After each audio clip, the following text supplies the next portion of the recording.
నమస్తే, welcome to think Andhra. నేను మీ మాణిక్.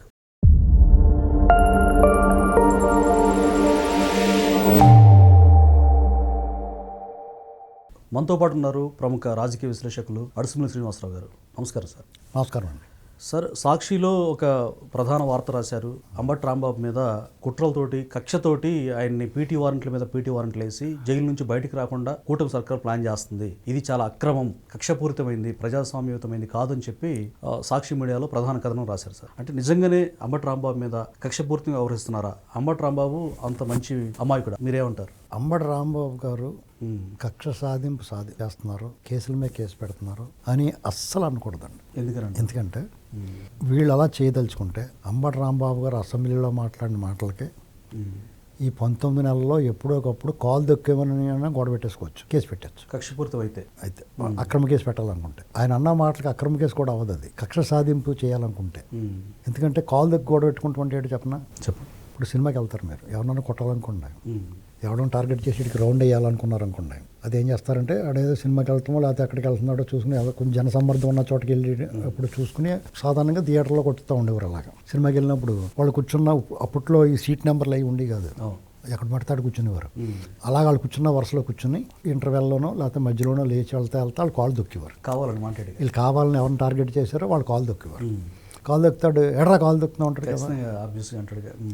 సాధారణంగా ఎవడైనా కాలు దొక్కేస్తే గట్టిగా దొక్కేస్తే మామూలుగా దొక్కితే పర్లేదు, సారీ అంటే పర్లేదు అంటారు. కానీ గట్టిగా దొక్కేసేటప్పటికి వాళ్ళు కూడా వీళ్ళు కొట్టాలనుకున్నారంటే ఆడు కూడా కొంచెం గోరోజున ఉన్నాడు, ఓవర్ యాక్షన్ బ్యాచే కదా, వీళ్ళు సారీ చెప్తారు. సారీ ఎట్రా కాలు దొక్కేసి అంటాడు. ఏంట్రా కాలు అడ్డంగా పెట్టి అని గొడవ పెట్టేసుకుంటారు. నలుగురు అవతలని పట్టేసుకుంటారు. వీళ్ళు కొట్టేస్తారు, ఆడు తిరిగి కొట్టకుండా వీళ్ళ మనుషులు వచ్చి అని పట్టేసుకుంటారు.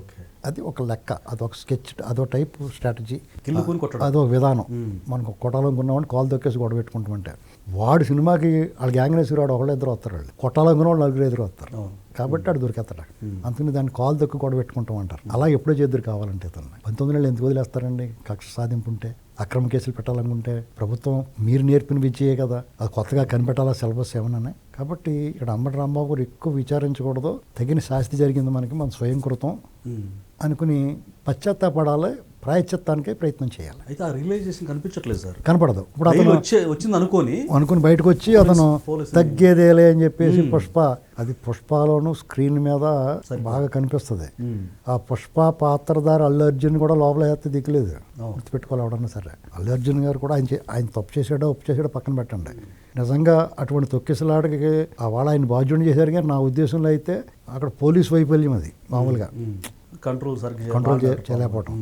మీరు ఇన్ఫర్మేషన్ ఇవ్వలేదు, మీరు రావద్దనకూడదు. అక్కడ పరిస్థితులు చక్కపడటానికి అది వేరే కథ అనుకోండి, వదిలేండి.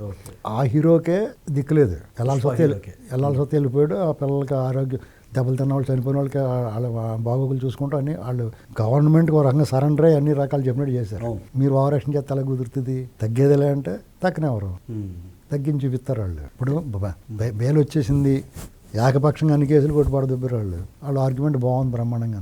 సరే ఇది పెద్ద కేసులు కాదులే, వీటికి నోటీస్ ఇచ్చి వదిలేచ్చు అనుకున్నారు న్యాయమూర్తులు. సరే అయితే అయింది. ఇక్కడ నేను ఎందుకు వదిలేస్తారు? లాటరీ టికెట్లు 200 కట్ చేసి పెన్షన్ల దగ్గర నుంచి లాటరీ టికెట్లు అంటగడతాం. అసలు లాటరీ వ్యాపారం నిషేధించబడింది మన రాష్ట్రంలో. అది ఆ లాటరీ చేస్తే పెద్ద వ్యాపారం, పెద్ద నేరం. చాలా మంది ఆ గ్యాంబ్లింగ్ వ్యవహారాల్లో పెద్ద గొడవలు అయిపోతున్నాయి కదా. కొంతమంది వాటిని ఆ యాప్లని ప్రమోట్ చేసిన వాళ్ళనే కేసులు పెడుతున్నారు. నిన్ను ఎందుకు వదిలేస్తారు? లీగల్గా పెద్ద క్రైమ్ అది. కాబట్టి ఇప్పుడు ఇంకా దాని మీద ఏది డెసిషన్ వెలువడలేదు అంటున్నారు. సాక్షి నుంచి మాత్రం మళ్ళీ వేసేసారు అంటున్నారు. అంటే సాక్షి వాళ్ళే ముందు ఆతరంగా ఉంటారు కాబట్టి డెఫినెట్గా వెళ్ళిపోయి ఉంటాడు. అది ముగిసేటోడికి మళ్ళీ ఇంకోటి వస్తుంది, ఏం వదలరు.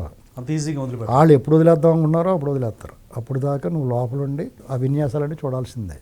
కాబట్టి అంబటి రాంబాబు గారైనా వాళ్ళ కుటుంబ సభ్యులైనా తట్టుకో అంటారు కదా, అలా తట్టుకోవాలి, కొన్నాళ్ళు అనుభవించాలి. ఎందుకంటే నోరు నీటికి నాచు తెగులు, నోటికి మాట తెగులు అంటారు. ఎప్పుడన్నా జీతాలు ఇచ్చినోడి మీద జోకులు, అధికారంలో ఉన్నవాడి మీద తిడితే ఈపి చిట్లిపోద్ది. అందుకని ఒళ్ళు దగ్గర పెట్టుకుని మాట్లాడితే అందరికీ మంచిది. మీ రాజకీయ నాయకులుగా, మాజీ మంత్రులుగా స్టేజ్ ఉన్న వాళ్ళు మరింత హుందాగా, గౌరవంగా మాట్లాడితే అంతకు మించిన గౌరవం మీకు వస్తుంది. పైగా వైసీపీ పార్టీలో ఉన్న జగన్మోహన్ రెడ్డి సన్నిహితులు, బంధువులు మినహాయించి మిగతా వాళ్ళు రెడ్లైనా వేరే కులాలైనా ఎవరినన్నా దూషించాల్సి వచ్చినప్పుడు మిఠాయి పొట్లం క్రీమ్ అంతా మీరు తీసుకుని తిట్లకి దెబ్బలాటలకి మమ్మల్ని ఎంత పంపుతున్నావు ఆ పని కూడా మీరే చేయండి అని అడగండి. స్కాముల్లోనూ డబ్బులు వచ్చి దాంట్లోనూ స్కీముల్లోనూ మీ వాళ్ళు ఉంటారో, దెబ్బలాటలకి తిట్లకి జైలుకి వెళ్ళడానికి బెయిల్ కోసం తిరగడానికి మేమునా అని చెప్పేసి ఒక ప్రశ్న వేస్తే అంత సెటిల్ అయిపోతుంది. అంటే వీళ్ళు బలి పశువులాగా అయిపోతున్నట్టుగా ఇంకా గ్రహింపు కలగట్లేదు అంటారా ఆ నేతలకి? గ్రహింపు కలిగినా కానీ అది ఒక రకమైన వ్యామోహం, డబ్బుల మీద ఆశ, ఏదైనా డబ్బులు ఇస్తారనో లేకపోతే ఏదైనా పదం అవి వదులుకోకపోతే ఇలాగే జరుగుద్ది. ఇది పర్లేదు అనుకున్నప్పుడు మూసుకుని కూర్చోవాలి అంతే, అనిపించాలి. ఇప్పుడు కేసులు పెట్టించుకుంటాం, మేము తన్నులు తింటాం, మేము తిట్టించుకుంటాం అన్నప్పుడు భరించడమే. అయ్యో బాబు లబో దీపం అని అనకూడదు. సరే, ఇప్పుడు వల్లభనేని వంశీని మనం చూసాం. ఆయన అంత అగ్రెసివ్గా, అంత దారుణంగా, లెక్క జమ లేకుండా అసెంబ్లీలో కానీ చంద్రబాబు గారిని, లోకేష్ గారిని భయంకరంగా దూషించారు. తర్వాత ఆయన జైలుకి వెళ్ళి వచ్చిన తర్వాత దాదాపుగా అసలు ఇప్పుడు తెరమరుగైనట్టుగా ఉన్నారు. అతను కన్నింగ్ అండి, అది పొడపాలన్నట్టు. అప్పుడైనా సరే పొడపాం ఏం చేద్దంటే మట్టిలో ఉన్నాడు మట్టిలో కలిసిపోద్ది, చెట్టు మీద ఉన్నాడు చెట్టు రంగులో కలిపోద్ది. పొడపాం తెలుసా మీకు? ఇంత దుడ్డు ముక్కలు ఇంత లోన ఇంత పొడుగు ఉంటుంది. అది మనం కదిపితేనే కరుస్తుంది అది మామూలుగా పొడపాం. ఓకే. అలాగే వెళ్తున్నప్పుడు మట్టిలాగా ఉందని కాలుతోటి ఇలాగ అన్నాం కసకం కరిచేద్ది. అంత డేంజర్. డేంజర్ అది చాలా. అందులో రకరకాల పొడపాములు ఉంటాయి, ఆ రక్త పింజర్లను ఈయన పొడపాములను అది చాలా ప్రమాదం. తోసిపాము అనుకోండి, ఒక కోట వేస్తే పోతాం. ఈ పొడపాము కరితే ఒళ్ళంతా పోద్ది.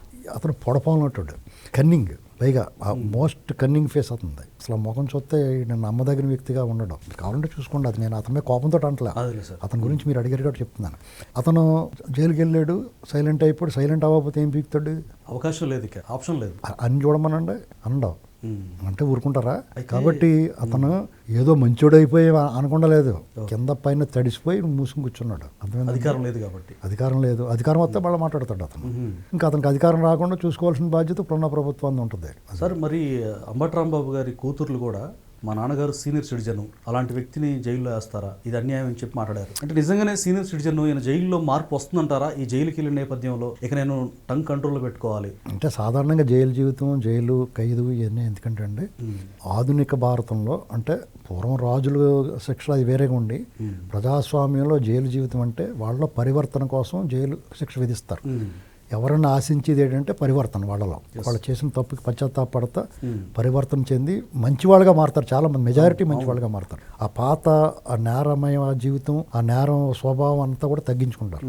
ఓ 10-20% అలాగే ఉంటారు. ఇతను 10-20%లో ఉంటాడా, మారిన మనుషుల్లో 80%లో ఉంటాడు అనేటువంటిది వాళ్ళ మనస్తత్వాన్ని బట్టి ఉంటుంది. వీళ్ళైతే ఏం మారరండి. రాంబాబు గారు మారాలి మామూలుగా అయితే. ఈ అమ్మాయి ఏంట్రా ఈ స్వేచ్ఛ పోయింది, పొద్దున్న లేగానే బెడ్ కాఫీ ఉంటుంది, మన ఇష్టం లేగొచ్చు రావచ్చు. అక్కడ మొలతాడు కూడా కట్ చేస్తారు లోపలికి వెళ్ళినప్పుడు, మొలతాడు కూడా ఉండదు మనకి. అక్కడ నీ ఇష్టం, నీ స్వేచ్ఛ. రిమాండ్లోకి వెళ్ళేప్పటికే నీ హక్కులో కొన్ని హరించబడతాయి. జైలు శిక్ష పడిన తర్వాత నీ ఓటు హక్కుతో సహా మొత్తం అన్ని హరించబడతాయి. అర్థమైందండి? కాబట్టి ఆ జీవితాన్ని కోరుకోకూడదు. స్వేచ్ఛ విలువ నువ్వు స్వేచ్ఛగా ఉన్నప్పుడు నీకు తెలియదు. ఆ స్వేచ్ఛ ఎప్పుడైతే కోల్పోయో దాని విలువ తెలుస్తుంది. నీకు జైల్లోకి వెళ్ళి వస్తే దాని స్వేచ్ఛ విలువ తెలుస్తుంది. నువ్వు బయట ఉన్నంతసేపు నీకు ఆ స్వేచ్ఛ, నువ్వు చాలా స్వేచ్ఛగా ఉన్నావు.